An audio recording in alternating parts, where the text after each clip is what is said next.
I'm Leah Culver. I produce music, songwrite, and sing, and play shows, make art, and all around just having a good time.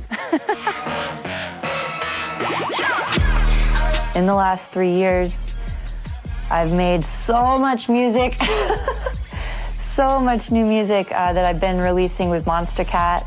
You should check out all the artists on Monster Cat. Monster Cat is a label from Canada. They are the nicest, most amazing people ever. They have been so supportive and incredible with my releases. We started with Cold, Won't Stop, Call My Name, and then moved on to Give It All in October, which I just released. It's been so cool to get that kind of support and feel so heard.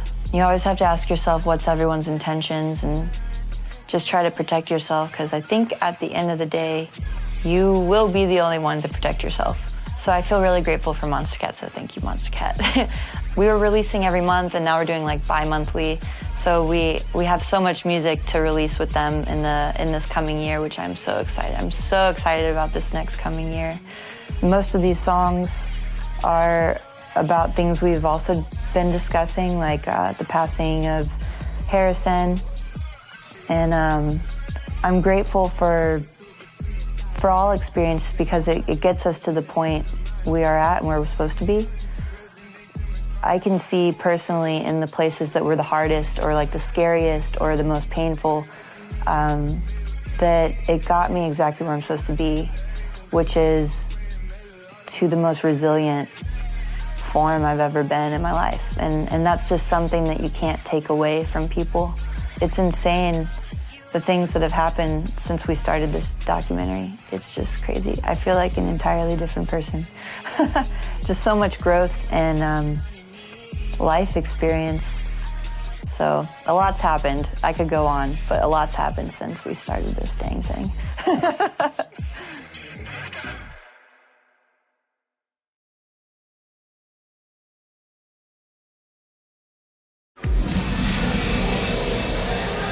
What's up, Atlanta? Who's having a good time right now? Make some fucking noise! And I'm in the days eating my rose like.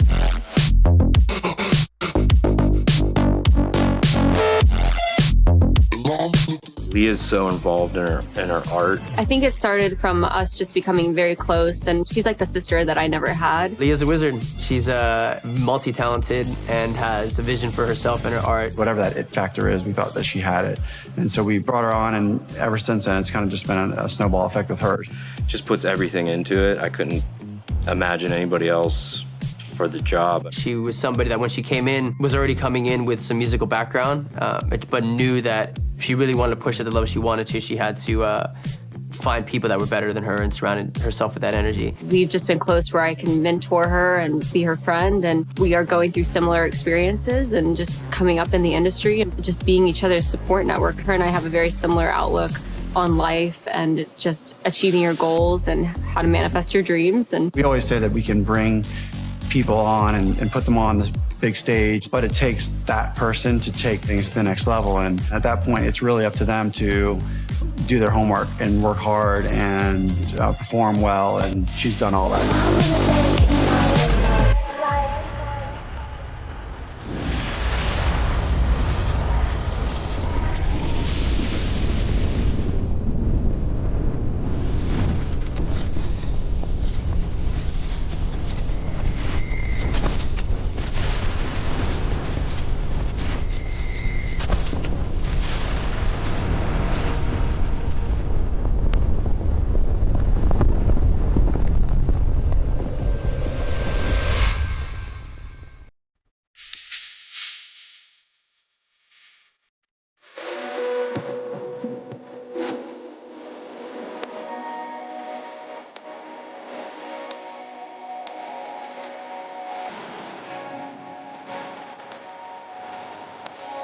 I was born in Northside Hospital in Atlanta.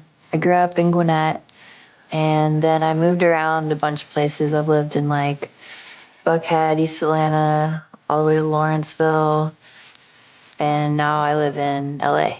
I think Growing up in Atlanta in general was a really good experience, and especially in Gwinnett, where I grew up, there were so many kinds of people from all kinds of places. So I can never relate to people when they say that they were like the one black kid in their school or the one white kid in their school or whatever, because everything was such a melting pot. I'm really grateful for that. That's something that I notice now when I leave Atlanta, like never judging other people, and my mom raised me to love everybody, and you don't see that everywhere. I have two brothers. The oldest brother played drums all growing up and was in bands, and then my middle brother is a DJ. So I feel growing up in my musical family as the youngest, all I ever wanted to do was hang out with the bigger kids, and they were always making music. So I was always kind of like the little sister on the couch, the beat up couch with like my brothers playing in their band, and watching my middle brother like scratch on his turntables, and I'd sneak in there when I was like 6 or 7 and like play on them, and if he caught me I was dead. But they had a huge influence on my want to create music, and I'm grateful that I had that environment to create. High school was good. I found a lot of creatives there.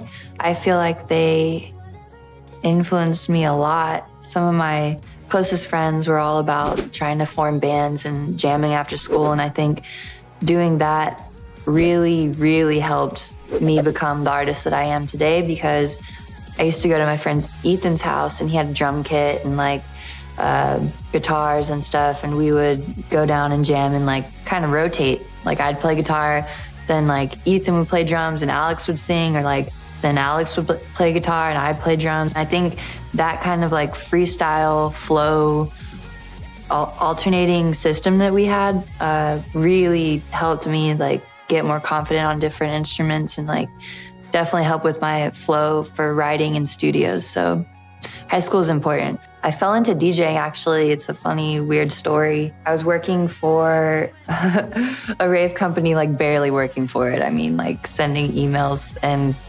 partying as a young kid, really. So my friend who was running it, he was like, there's no female DJs in Atlanta. I'm like, I'm a female DJ. And he's like, really? I'm like, yeah. And he's like, you're booked. And it was a joke. It was just a joke. And then I learned how to DJ. Like that week, there was like 4 days before the show, but I came from music and 4/4 count, and it was scary. But the people I lived with were DJs too, so they taught me how to do it. That's one of those, screw fear and just screw it, give it a try, and it's kind of crazy.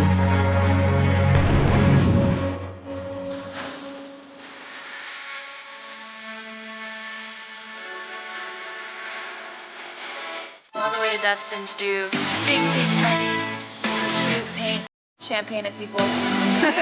More than you.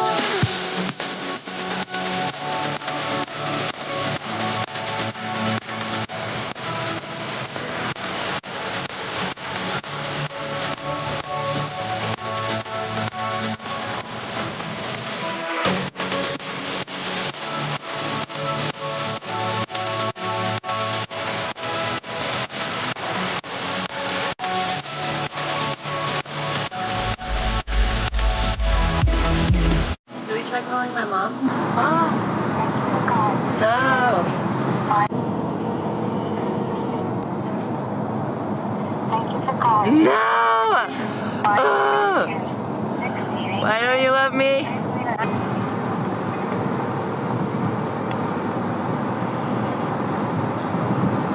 Hello. Happy Mother's Day! Thank you. Are you having a good day? I am. I slept till noon. Yay! Okay. Well, I'll call you when we get closer. Okay, sweetie. I love you. Thank you. I love you. I'm really supportive of all 3 of my kids. I want to be a part of their lives, not imposing, but I want to be present in their lives. I have been known to show up at 1 a.m. for a show and leave at 4 a.m. I have been known. They might be helping me out of the room, but I do go to the shows I wouldn't miss them, actually. So it's kind of a funny story. I met Leah through her mom. Her mom used to be my dental hygienist. I used to go to her dental office. Yes, all my kids have to brush and floss, and so do you if you're listening to this. Her mom really wanted Leah to be into modeling. Leah's tall and slender, and she just had the model look. And at the time, I was a model, and I saw some of her pictures, and I thought she'd be really good, and I wanted to introduce her to my agency. I set up a meeting with Leah, and I met her with Glenn.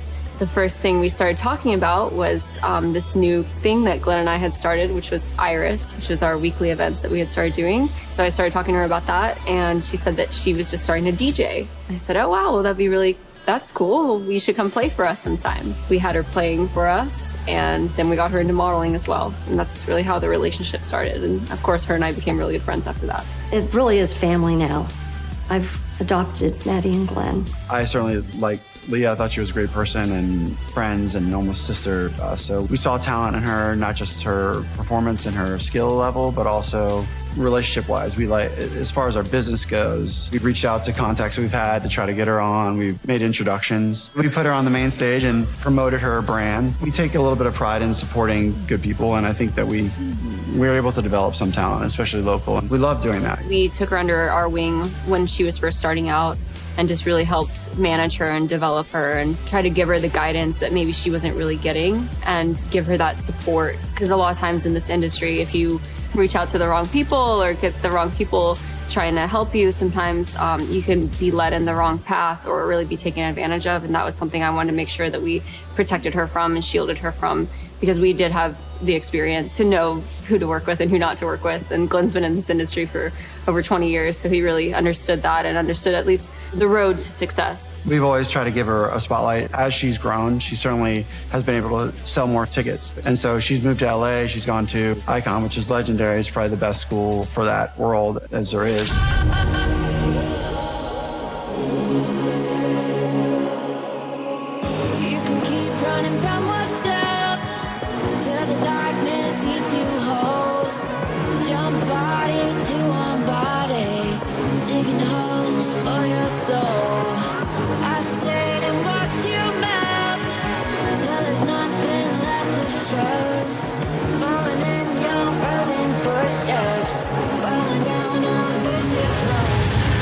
Icon Collect is really a school for music producers that have an emphasis on being an artist. They're not trying to get a job somewhere else in the industry working on someone else's music. So we have a program that really kind of empowers them to learn the skill sets they need and like the business know-how to take this on as a career, but all with the artist mentality as the focus. So you're not just learning it for the sake of learning it. So the curriculum really has 4 angles to it. The first one being like the technical side. It's usually a big reason people come here.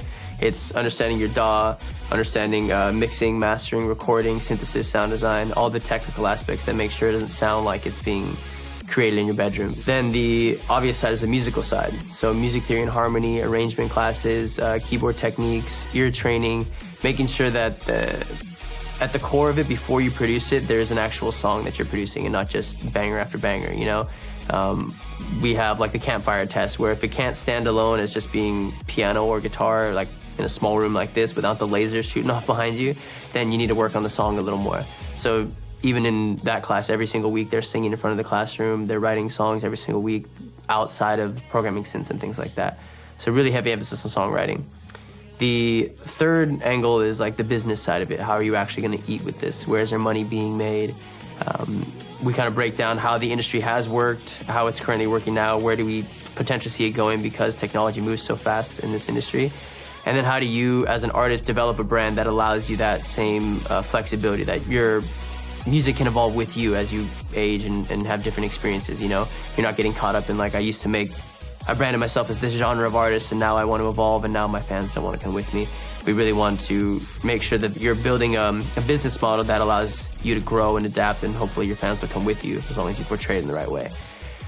And then the last, probably the most important part of it, or one of the big separators from us and other schools, is the creative side of things. We have a class called the Art of Flow where we take away all technology, no phones, no laptops. It's only notepad if you want to take notes, and really dive into the headspace of what it means to be an artist, especially in today's day and age where there's like the feedback loop of releasing and getting feedback or criticism is like instant, you know? Back in the day, Prince or Michael Jackson put out a record, you heard 4 critics say something, and the people that didn't like it didn't go to the show, you know? But nowadays, if you put out a track, you got an 8-year-old kid on SoundCloud with keyboard confidence just ripping you a new one. So that awareness of being able to get criticized or rejected comes into the creative process a lot, and we really want to break that down. So what is your ego? Where does it come from? Where does it establish its values from? We start to get into what is creativity, what is inspiration, how do you tap into those things more often, how to recognize that I'm trying to turn this into a career, work, grind, hustle, LA mentality, but at the same time, like, you're an artist and you need to experience life in order to have something to express in the first place. They have an online program and an LA-based program. You get so much out of it. They bring in people for Q&As, like artists like Getter and Borgor, and like they tend to kind of bring in EDM type people because the students tend to be more EDM driven. The songwriter class was great for me, and I've been writing songs forever. It's just, no matter where you're coming from or what you want to achieve with music as a whole, you can do it going there. You could be a band and go there, and you'll come out learning how to record and mix your live drums and how to set up everything. And it's great. I wish I had done it sooner.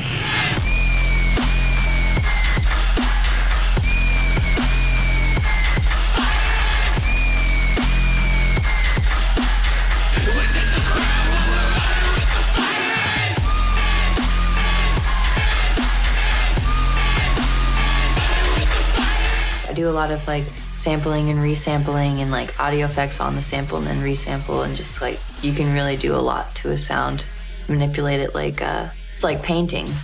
Really, it's like painting sound. I paint, so that's kind of how I can see it too. Some colors are brighter, some sounds are brighter, more tinny. Some purples are more deep, like the lower sounds are a little more deep and bellowy. If you think about it, it's like, okay, you have all this space on this canvas. Your drums are usually pretty center, but like maybe there's a voice kind of to the left and a voice kind of to the right. And you try to have balance, and you do the same thing in like composing music as you do a painting. You choose your colors, you choose your sounds, you want it to be aesthetic, you want it to sound good. Well, I do. I don't know. Follow me down.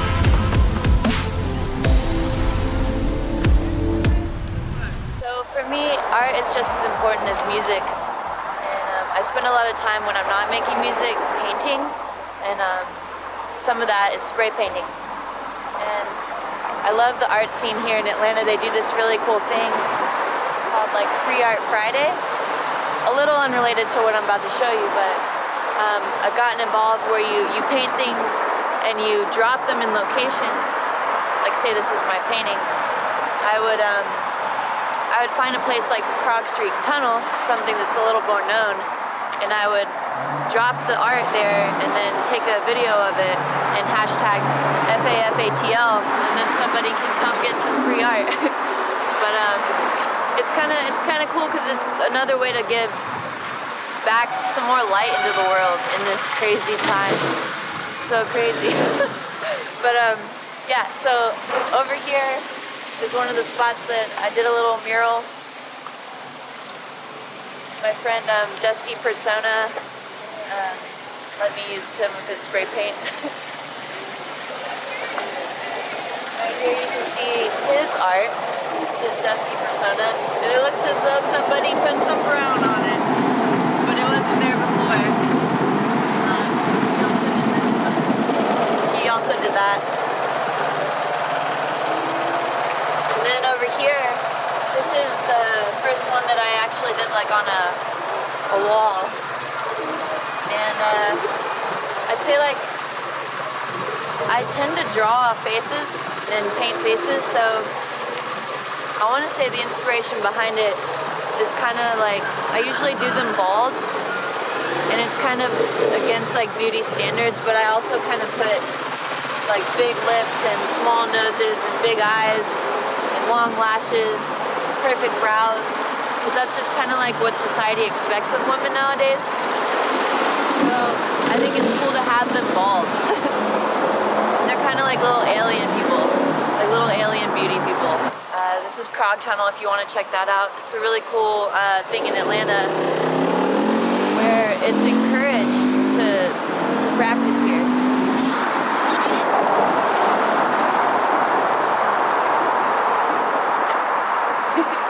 There's a sticker. So as you can see, people can like paint, spray paint, whatever they want in here. And this gets drawn over all the time. That's why like you don't really expect your stuff to stay up very long. I have a tag in here, but I bet it's gone. I always come in here and tag it again, but it's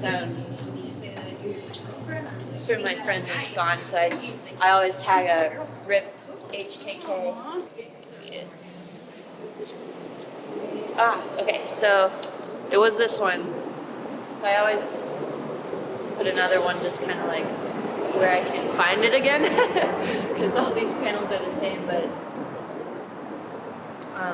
HKK, and yeah, I got them up here.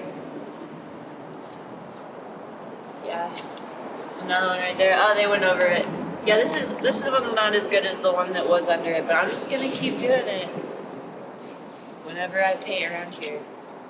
But yeah, it's a cool place to practice. It's a cool little art area of Atlanta. It's kind of popular.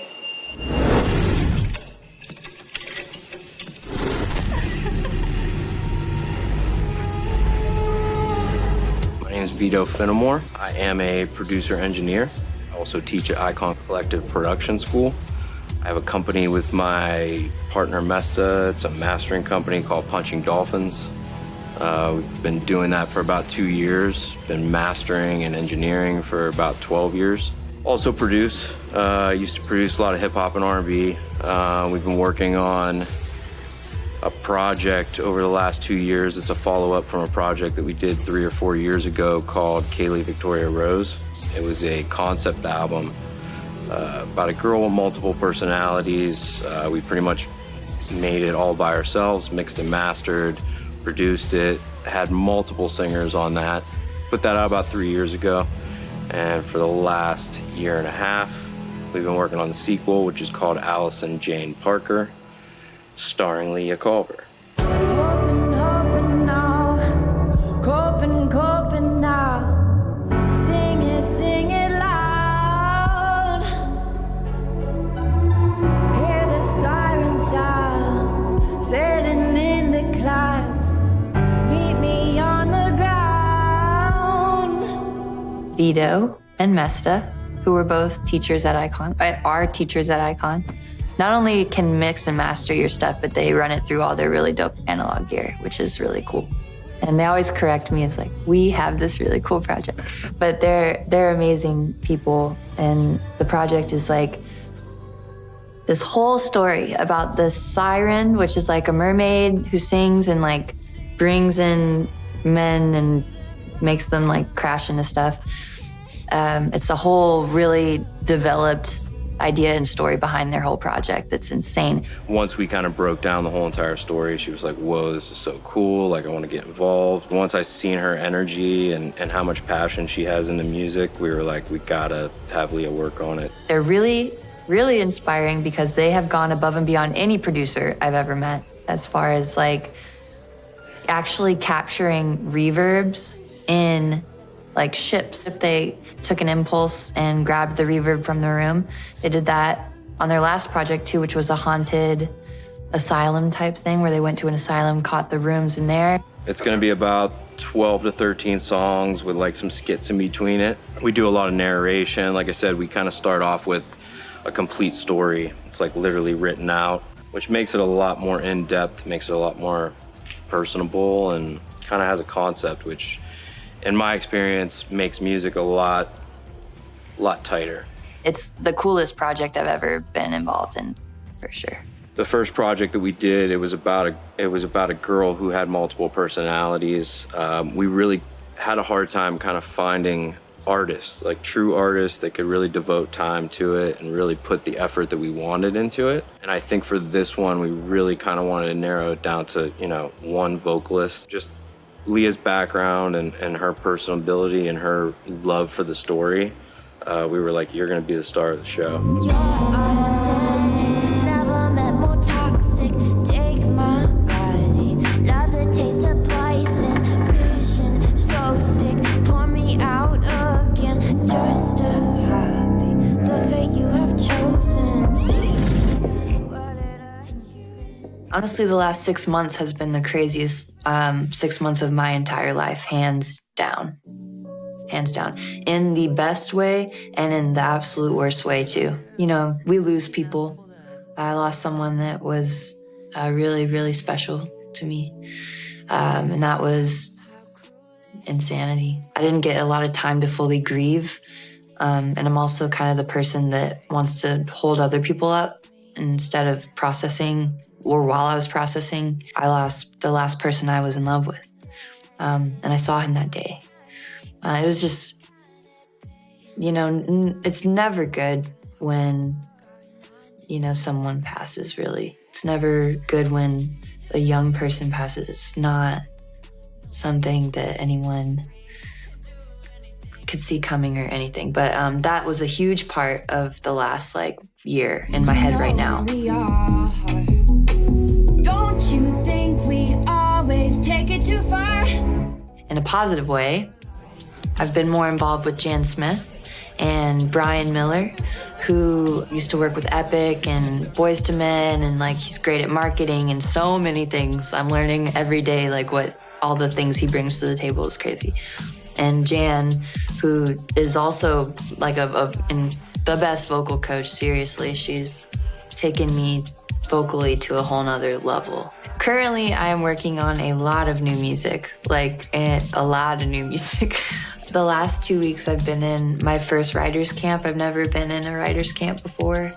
I've collaborated with people for sure, but like this is such a cool thing. I'm learning so much about different genres that I didn't, like, as far as producing, I didn't have a lot of experience in like producing like straight hip hop or like reggae or like the things that these people are bringing to the table, that I'm getting to see how you would start even making that, because that's sometimes the hardest part, is figuring out how you start. We're back in the back of Jan Smith Studios cooking up with gas. They've brought in songwriters and producers, and I think we're on like song number 9 right now in the last like almost 2 weeks. We've been here every day but one, 2 to 12 every day cooking. It's cool because as someone who hasn't been in a camp before or really writing with writers, I'm used to doing it all myself. So I'm learning so much by hearing other people's ideas.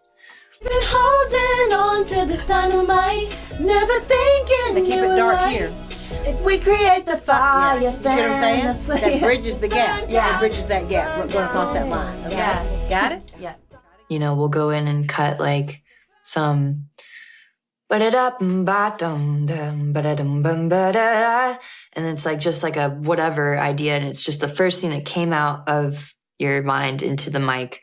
And then to hear other people's things, it's like, oh, you learn from that, because every single thing you've ever listened to ultimately goes into your subconscious. Nothing's original, really, technically, if you think of it, because we're influenced by everything we hear. So naturally, you grow from being involved with other songwriters. Never thinking it would light. Now dark. If we create Good. the fire, fan And then flame, back off when you go burn down. Right here. Burn down, burn down. My name's Leah Culver, and tonight's a special night. Let's have a good time together. Let's go. Imagine Festival is always really fun for me because every single year I want to one-up what I did the previous year. Imagine Music Festival is a 3-day music festival. We grew from being an inner city music festival that was in the city to now a 3, sometimes 4-day festival with camping. We're primarily electronic music, but we continue to diversify every year and just really expand our market and what we're doing and try to tap into all different kinds of music. And so we are a mixture of electronic music, which is our main focus, but we're starting to bring in a little bit more of that live style, glitch, and even try to go a little bit more mainstream. And we'll be bringing in some pop acts soon as well. Also, besides just music, we're also an art art festival and yeah. food, and we have all kinds of different experiences and activities there. Music is a big part of it, our strongest part we feel, but there's also so much more, which is what makes it so fun and exciting, and I think what makes it stand alone in this nation. So even from the beginning, it was always a platform, I guess, to give artists that are coming up, especially Atlanta talent, a large production to play on. A lot of times they had been playing in their bedroom or playing at a local house party, but had never really been able to play out, what they call it. So for me, it was always very important to start bringing these people up. It's all part of the development phase of letting people play on a big stage and seeing what they can do with it. So even back in the very beginning, we were just a little in the hole in the wall doing proper raves. It was, still an opportunity for them to get big sound, big lighting. And so that sometimes it's the first time they ever had those opportunities to play on big gear, real gear. I used to have a little mantra or a little motto on my flyers that said, support your locals, the very best locals in the land. Andre said, the South's got something to say. And so I felt kind of the same way back then, even with electronic music. And so the South's got something to say with Imagine and with our local talent too, and I think with Leah too. And I know we're here to stay, we're not going anywhere. And, we're trying to make a name for ourselves, and I'm, whatever I can do to contribute to that. We've got some talent here, and whatever we can do to bring those people up. We've had Leah play the main stage of Imagine every year now, so 6 years now. She's great, and she really deserves it, and we really want to make sure that she shined on the biggest platform, and people saw her and got to hear her music, and a festival is the one big opportunity for a lot of artists to be discovered, and we felt like if we had this platform, and she certainly deserved to be on there, let's give her that spotlight.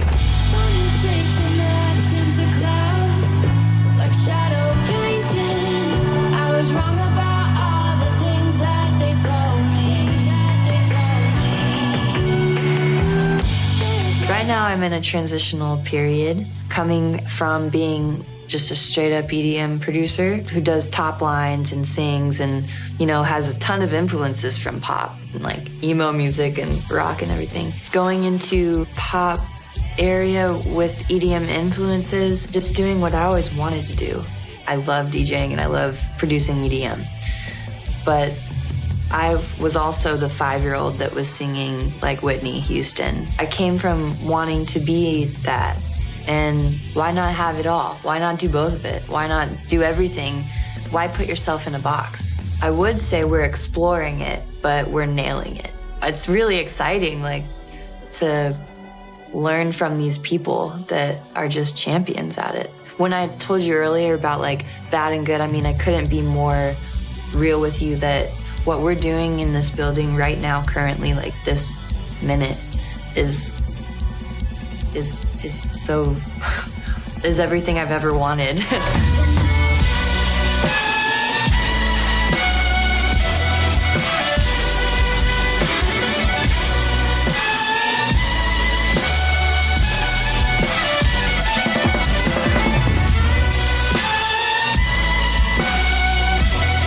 Let's go!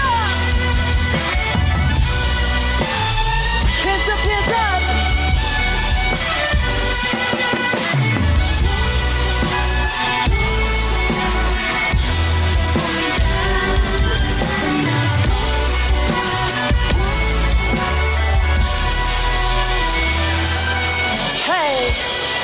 I do believe we have guardian angels, and I know that I've got them.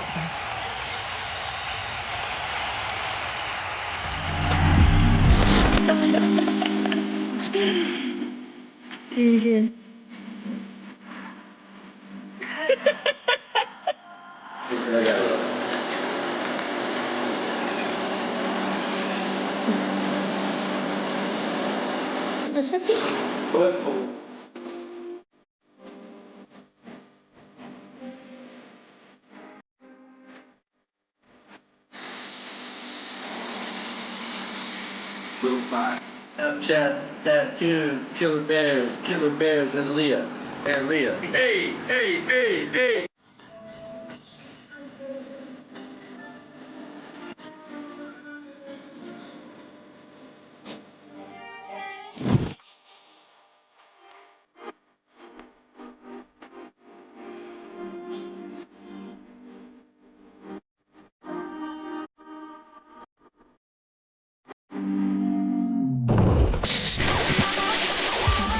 A lot has happened in 3 years. To be alive at this point in time in history is crazy. I think America as a whole did a lot of shadow work. A lot of things were brought to the surface.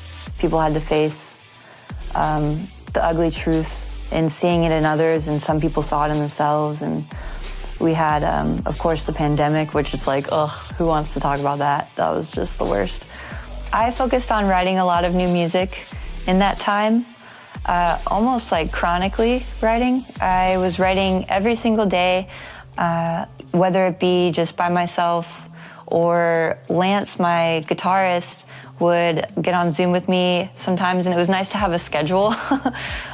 We would get on Zoom and he'd start playing guitar and I'd just start we'd decide what are we feeling? And these could be songs for me or for other people. We were just writing 30 songs or more. Definitely we do phases of them. And me, at least every year, I go into this phase where I write 2 albums worth of music. This coming year, we're planning on doing a lot of releases, a lot of new music. I'm sitting on a mountain of new music and planning a tour and getting some features cleared that I'm excited about. And just not letting anyone hold you back. That's the main thing that I'm focused on, is just running, hitting the ground running. And I've been told I can't do it a million times. I feel like I'm the strongest I've ever been right now, and also the happiest. I feel like I found my people and the most creative and clear-headed than in the last few years when we started. I look back at different things come up, and I see old pictures and videos, and I can see the pain. I think I'm kind of there again a little bit because, as many people know, my brother passed away 4 months ago. It's hard to talk about. John inspired me to no end, starting from when I was 5. I don't want it to hit me. He put my hands on the decks, and both of my brothers are so musical, and we wouldn't be here without John. He was my biggest supporter. There's a lot of things I learned from John, and one of them is how to not take things too seriously, and how to make jokes and make something that's hard fun, and push through things that are hard and work hard. And he gave me a lot of crap. He kept me in line through all of it. He would kind of push me up, but also kind of pull at me in a way to just remind me don't ever get too comfortable, and you can always be better and you can always improve. So for that, I appreciate him a lot as well. This is my brother. Hello. John was a huge part of the Atlanta EDM scene. When I first came into the EDM Atlanta scene, no one knew who I was, but everyone knew who John was. So it went from, oh, you're John's little sister, to, I worked my butt off for years, and then it was oh, you're Leah's sister and John, okay, cool. Yeah, we were very competitive, and he always showed up, and he taught me how to be a strong person. I think anytime I would get down on myself with things that happened in the last few years that were hard, very validly scary or hard, he wouldn't let me sit down too long. And he'd, just remind me that don't sit down there too long. It's no time to collect dust. You got to stand up and run. And John, it's so unfortunate. He died too young, and he died trying. Yeah, he was fighting a lot of things, and he tried. Yeah, John's the reason I'm here, hands down, as far as inspiring me to start wanting to be this. My brothers were a huge part, just like being the youngest, wanted to be like them. I don't know why part of my life journey is so faced with like death all the time, but it's just, it's almost beautiful. I don't know from there yet, but it's almost beautiful because it really puts it into perspective that, you know, we're blessed. No matter what's going on, we're blessed. I'm definitely in shock. I'm no newbie to grief, and that is definitely part of it. But I'm happiest right now also. It's crazy because I'm making the best music I've ever made. I feel like my mental health is at the best place it's ever been. I myself am not drinking and just taking better care of myself. I hope that if anyone feels stuck, that they will just take inventory in their life and ask themselves what makes them happy and what doesn't, and who makes them happy and what doesn't, and just make the changes you need to make, because I'm pretty sure that really the only thing that matters is physical action, making change, the changes you need to make to move forward.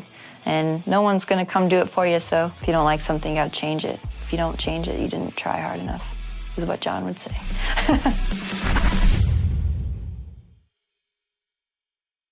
Is everyone having a good time? Yeah? Hell yeah. Okay, so this next song is called My Brother.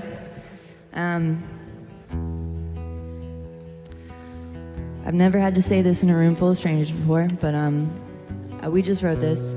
My brother passed 4 months ago, and then I wrote this, so we're gonna try to not cry. All right, bet, cool, let's do it.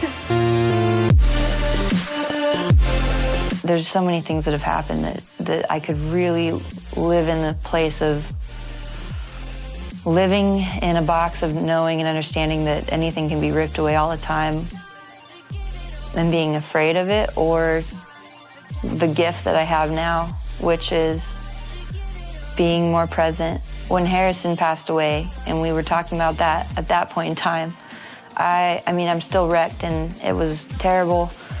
Something I learned from this is there's no capacity for how much you can love, and there is a capacity for how much pain you can hold. It's kind of like when they say you can choose to be happy, or like, I always thought that that was such an annoying thing in the past because of mental health, and like I really understand someone who struggles with bad OCD and intrusive thoughts and depression, anxiety, like a lot of stuff. I always kind of found that way of talking to be kind of ignorant. But with all of this experience, on this one, I learned that you can choose to be happy. Even with all this, and I'm saying this with as a person that really knows you just don't have the capacity to hurt all the time. You can lean into it anytime, but it's choosing to be present and enjoy the memories, because that's it. That's all you have is the memories. Everything is so temporary, and if you can do your best at surrounding yourself with the right people, I think you can thrive. Like, I like to choose whatever action is gonna create a memory versus staying in or something. No matter what's going on in your life, you've never seen a cloud that stays in one place. Everything changes all the time. Looking back at the times through all of this, the coolest thing about this project, I can see the different places of pain, and like when you're showing up and you feel tired or like hurt, or you're glossed over, or you're super present and totally okay. Just like different phases of life happens, and it's cool to be able to, where I'm sitting right now, see how temporary all feelings are, you know? I think there's safety in that, even though it can be kind of scary, I guess. If we can take anything away from John, it's to keep pushing. Don't shy away from the hard thing, and to love as hard as you can, because he never met a stranger, and to just not take things too seriously. If there's one thing I understand in the short time I've been alive, it's that you have to tell people you love them as much as you can. I do it so much, but this is almost a trauma response at some point with me.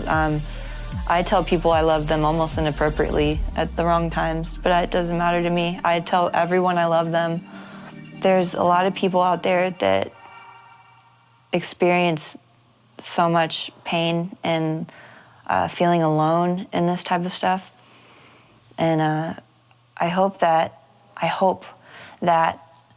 seeing this documentary and watching all of this helps somebody know that you can get through it. And I feel